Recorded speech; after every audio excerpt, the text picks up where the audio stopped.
Hi guys! So for today's video, I'm just gonna share to you our video clips nung kami ay nag-hiking ng aking asawa noong 28th of December.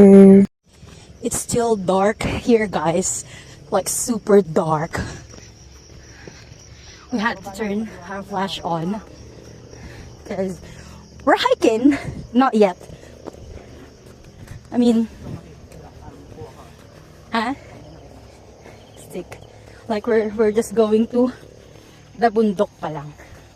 This isn't it yet. But you can hear my hingal na. There's still houses here. So, yeah. Just bear with us. Daan po.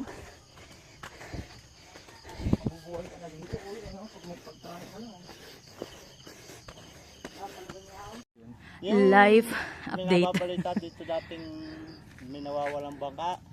Doon napapadpad sa walang langaw. Pero ano po nakakauwi. Nakakauwi. Anong walang langaw, kuya? Walang tao? Yung lugar. Walang lugar, yung walang tao.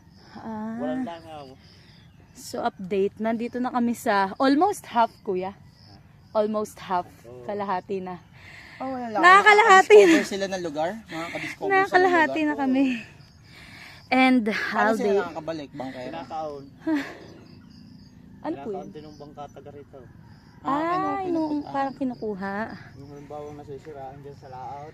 Grabe, no? Support na to, medyo chika-chika lang kami kasi nga nag-rest kami Diba meron? and then go again.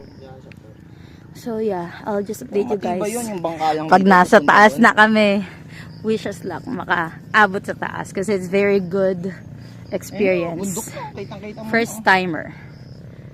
I'm here with Kuya. Ano nga name mo, Kuya? Po? Kuya Andy. Andy. And Asawa my ni Kuya husband, ni Ate Len. So we're going up na again. Wish us luck, guys. Guys, we're almost there. As you can see, my camera is not giving na kasi it has moist and all. You can see that? Wala pa kami sa tuktok. Pero grabe ganda. Ilang ilaw na yan? Batangas yan. Sobrang ganda. From Transient na to eh. Ang ano ko, relo ko. Ay.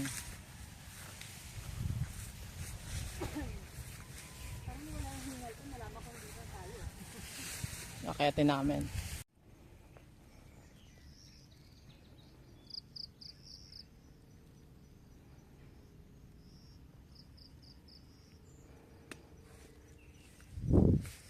Grabe. So here's the update, guys. Dito na kami. Akit pa kami dun mamaya. Kamusta naman? How's your experience? First time? First time. I mean, umakyat ng gantong like bundok. Ano mas maganda kasi yung inaakitan ko usually ang madudulas. Cement. Madudulas. Marble yung tatapakan, madulas, delikado. Ikaw, Kuya, kamusta? Si Kuya, Sila. walang kaano-ano. Wala siyang kahingal-hingal, unlike me. Picture ako muna si Sel. So here's the update, guys. Kanina nasa kalagitnaan kami. And if sumuko ako, hindi ko 'to makikita. Ganda! Kaya kabilang yan. Pa rin yung Hindi to AI ha. Oh. Hindi yan AI, guys. Hindi yan green screen or what. Kasarap na yung hangin. Kapit na kapit ako sa phone ko kasi baka malaglag. Wala kaming anything. We just brought ourselves in the water and yung mini bag wherein nakalagay dun yung phone and all. Sobrang mura dito, kuya. We're so Kasi pumunta kami pag pumunta sa blessed to see this. Palawan, ang mahal. Thank you, Lord. You guys, this is my first bundok ever. And imagine, I have fear of Okay heights. na ako dito, eh. But I am here right now. Well, my hands are shaky. But it's okay because thank you, Lord, for your wonderful creation. My husband is there. We both have fear of heights. So yeah, I think. May first heights pero Grabe guys. Kung may drone, mas madaling mag-picture eh. Ano sa titibay ng puno dito kuya? Yung mga ganyan, kahoy. Yan sinasabing baliter. Balete. Ang balete, ang matibay na puno talaga. Pa Manila na.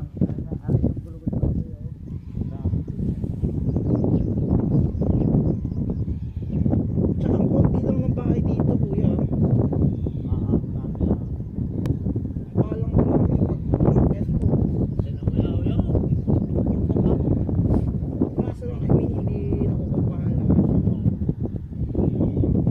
Ilang barangay to? So, yung ano, look at that. Careful lang, malaglag. Mas mas maganda dito mag-view. Yun no. Ganda.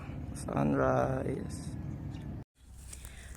Umaakyat si Sir Matt sa other side na medyo mataas. Ay mahal, mas maganda dito. Mas maganda. Mas maganda? Dinadaan! Boss! Dinadaan. Dito na. Maganda dito.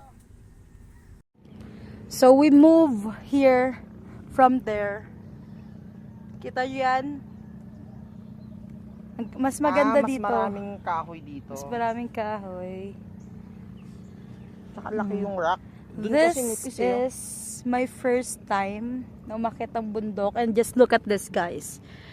Huli kong akyat ng bundok kuya, bago ko mga nakailok, 2017. 2017. May anak na kayo? Dalawa po. Nasaan? At sa bahay po. May mga sakit. Nagkasakit. Dapat sila kasama dito. Nagkasakit. Nung mismong ano, Kaya, babaan naman. it's hard to say goodbye. So, see ya next time. Babalik pa ulit kami dito at magsasama kami. Ay, may sticker oh. So, sa part na to ng video, pababa na kami. Ayan na, as you can see, medyo basa-basa na talaga yung yung mga grass and all. At medyo madulas na talaga siya. Plus, yung sapatos, yung gamit ko pang tsinelas is madulas talaga. Kaya later, if mapapansin nyo, since naka-fast forward or naka-speed up siya, ay time-lapse pala rather, malalaglag ako dyan. Madudulas. At dun ko nakuha yung injury ko sa paa kasi naupuan ko siya. But thank you Lord kasi safe naman kaming nakababa and aakyat pa rin, masasaktan pero hindi susuko. Uulit pa rin kahit masakit. Alam yarn? Kasi napakaganda lang eh. Yung creation ng Lord, nakikita mo, though hindi mo makita lahat agad in one day. Pero grabe, worth it lahat ng pagod.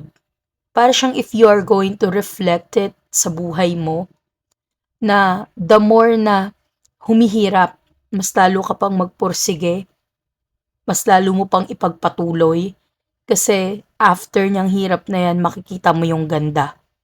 Same way, in spiritual life, the more na nahihirapan ka maglingkod sa Lord, the more na may resistance ng paglilingkod mo, kailangan mong magpatuloy. Kasi kapag hindi mo pinagpatuloy, maaring hindi mo makita yung mga bagay na nakalaan na para sa'yo. Kaya ipagpatuloy mo lang yung pag-trust mo kay Lord kahit gaano kahirap. Kahit na madapa ka, madulas ka, matumba ka, masugatan ka, tuloy-tuloy lang. Kasi hindi naman kasi lahat ng bagay smooth lang. Sabi nga sa Bible na in this world you will encounter or you will experience many trials.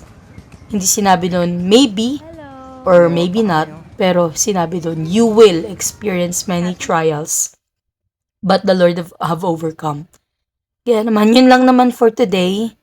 Sorry sa aking boses dahil masakit na lalamunan ko. But that's all for today and thank you so much for watching. Please like, follow, and share mo na rin to para sa mga gustong pumunta dito.